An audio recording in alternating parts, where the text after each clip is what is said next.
We're in today again with this i3 6098P. This is a Skyline CPU from 2015 and we're gonna test the CPU.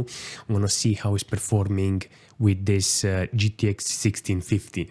I do want to say that this CPU, actually, this is quite funny because it's compared to an i5 second generation.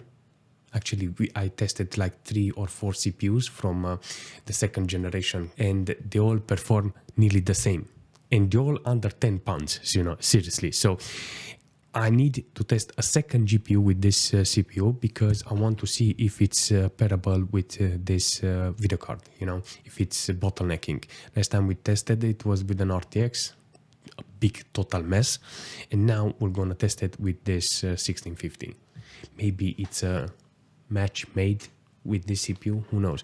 Because I remember with the i5 second generation, this 1650 was at the edge of bottlenecking, you know, both the CPU and the GPU were mega loaded. So just in case somebody wants to upgrade their older computer, by the way, there's a lot of people who have older computers, you know, and they look at the 6th gen platform and they want to upgrade and they don't want to invest a lot, you know, maybe they start with the CPU like this. I think it will be ideal to see what GPU you can put inside, you know. Let's jump in. This is like the most generic game we can throw at the CPU and the GPU, you know, FORTNITE. We're gonna put it on performance mode and gonna see how it's performing with the CPU. I'm actually excited, seriously. Very excited to see how the CPU is running. All right, 0 builds. I think it will be actually similar with this, with the i5 that we tested, 2500S, 2400, 2400, 2300, something like that. And they were all in the same price range and they all had the same performance, like 1900 in Cinebench. So if I'm comparing it, I just write a couple of values on Cinebench so I can understand which CPU it's comparable to. So in Cinebench, this CPU it's equally to the i5 second gen. You know, those are similar.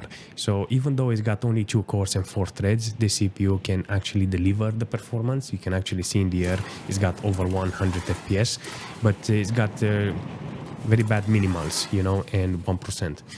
Hopefully on the ground it will be much better and we're going to see how it's performing there. But the benefit of this video card is that it's got 4 GB of VRAM and hopefully we can benefit from the core. I didn't max out the fan on the video card because it's very squeaky and loud.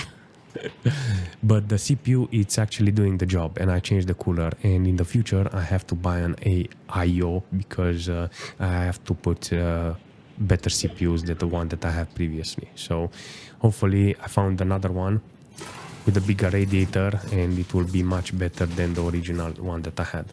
I'm not gonna lie, the performance is quite unique because it's got only 2 cores, seriously. And this is exactly what I need now. I'm pretty satisfied how the CPU is performing, over 100 FPS, but the minimals and the 1% is not ideal. That's it.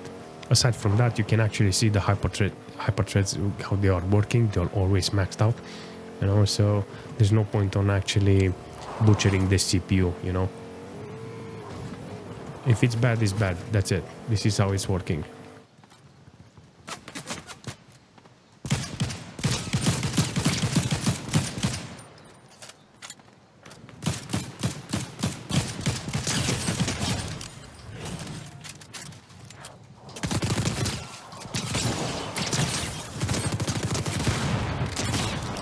Alright, let's start GTA 5 because I'm guessing this is gonna be the game that will put this CPU to its knees. Even though the GPU is capable of actually delivering the performance, I'm not interested in butchering the GPU and lagging with the GPU. I'm interested in lagging with the CPU. So I'm gonna put everything on normal. I wanna see how this CPU is lagging. Okay, I have to go to the casino like this so we can enter the challenge. So very impressive with the performance from the CPU. The hyperthreads are used, the CPU core load is used, the system RAM is reaching nearly 10 gig of system RAM. That's actually good, you know. But to be fair, this is the most important thing that you can see from the CPU. I don't even know why I even care about doing the challenge with the reverse, you know? It feels something spontaneous, you know? Can I drive the car in reverse and not crash it for a couple of minutes? Yeah, let's try. Apparently. I chose this car because I want to see how fast I can go and without any crashing. Oh yeah. My win. Easiest 10k ever, seriously. Okay, so back to our CPU with this i3 with 2 cores. Apparently, if I'm driving a super fast car and I want to stress it, apparently it can feel it, seriously. Actually, my queue is here. I want to go to the casino and see how it looks inside. Please don't give me a t-shirt, seriously. I don't give a f about t-shirts, seriously. RP. Well, better than t-shirt. Okay, brilliant performance, brilliant spin, apparently. 40 FPS in the casino. I'll take it, seriously. I have nothing else. But if you're considering on having a CPU like this in a computer, I think this is the best thing you can do, is to play GTA 5 with it. Because apparently it's working. It's not working, it's really working. And the 1650, it's helping the CPU a little, you know, 40-50% depending on the area. You can actually increase the details if you want to. And the game will look much better, you know. You can buff a little details in the GPU, you know, it will hold. But in our case with the CPU load, 80-90%, 100, it's on the limit. With DirectX 10, with this option, GTA 5, it's on the limit. So you're gonna get 40 FPS maximum with 21 minimal. That's okay, you know, it's not the best. You can lower the resolution if you want, like 900p, and I think you will get better frame time. Now I'm on 30 frame time, and that's not very ideal if you're doing, I should say, fights in the lobby, you know. If you wanna be very snappy and quick, you know, then you'll need to consider better frame time. But the threads are maxed out, you can do nothing here, you know, so maybe an overclock, I don't know.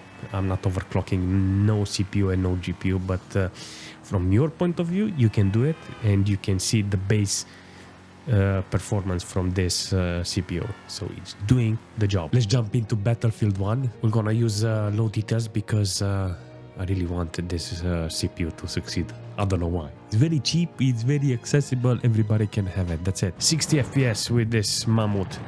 I put the biggest field of view here, seriously. We have lost objective. Wow, where did he shoot me from? I couldn't even see him, and you can manage to see him. I don't believe you. Managing 40 FPS? This is so banana, poor CPU, seriously. I'm not gonna lie, I'm having a lot of fun. The specs and the numbers are not lying, seriously. 40 FPS on average with 12 on minimal. This is not the right number to play, you know, even though the GPU can actually do the job, you know. The maximums, look, the CPU is maxed out. What do you expect? But it's keeping the temperature and it's keeping it cool. Anchor the base. Shit, how he managed to see me? Where was he? Behind me. Horrible performance from the CPU side, you know, but maybe you should help. Should get some help from this video card, seriously, a little. Maybe it's my field of view. Let's put it a little lower. I don't know, maybe it's with the field of view. It's got too many details. What do you think? We have taken objective butter. 90. Let's try again. Much better, 60 FPS. Maybe the field of view. 50 FPS when I'm LMGing. Right, seriously. There is nothing I can do with the CPU. Maybe with some overclocking, you can actually do something, you know, but you're limited to 60 FPS with horrible minimals. Okay, so the question is, does it run CSGO? Because this is very important. 1080p with everything on low details. Let's jump in. It says multi-core render with 2 cores, multi. All right, so averaging 100 FPS. This is kind of good for this CPU. It's not something that I can complain. You know, it's doing the job, 60 FPS.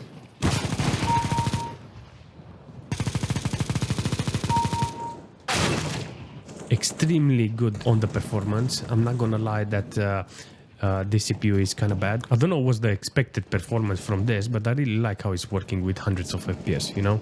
The minimal is not quite okay, like 20, you know, for a game that requires so many FPS, 18 FPS on minimal. I don't want that, you know. I just want a couple of hundreds of FPS so I can do some killing, like super fast killing. Nice. Behind the wall, no scope. I like it. Second, no scope. I'm getting there. You know, 4 seconds left. And man, this performance is, oh, look at the crosshair where it stopped. You can do the job with CSGO, seriously. You can do the job. Plus, you cannot play on this resolution. You have to put it on a low one in order to get better frame time. Actually, minimals. All right, let's test No Man's Sky because I want to see how the CPU is holding a game that has a lot of details. You understand? It's not about the GPU, it's about the CPU and how it's holding on this freaking planet. Seriously. I know it's gonna lag, you know, but I just wanted to see how much it's gonna lag. Like 20 FPS. No Man's Sky, it's something that, why is it on Ultra? Seriously, why it's on Ultra? Alright, let's be right back. This is totally different with low details apparently. Let's do a double check on the details. This is very interesting standard. Okay, so apparently I have 70-80% load on the CPU. I can play No Man's Sky with this i3. Seriously, this is not fantastic. This is really awesome. Oh my god, this is so cool. Alright, I got horrible minimals, you know, whenever you're swapping super fast. You know, scenarios, I'm guessing that's where the spikes are coming, you know. But it's understandable. Okay, let's do a double check on the CPU by going out in space. Let's pick up some speed, go into the space and see if we can make the CPU lag even more. I mean, there is nothing to lag more. I already got one minimal and 91%, you know, it's 0. I managed to do much better than 1%, you know, the minimal. Minimal was 1, now it's 0.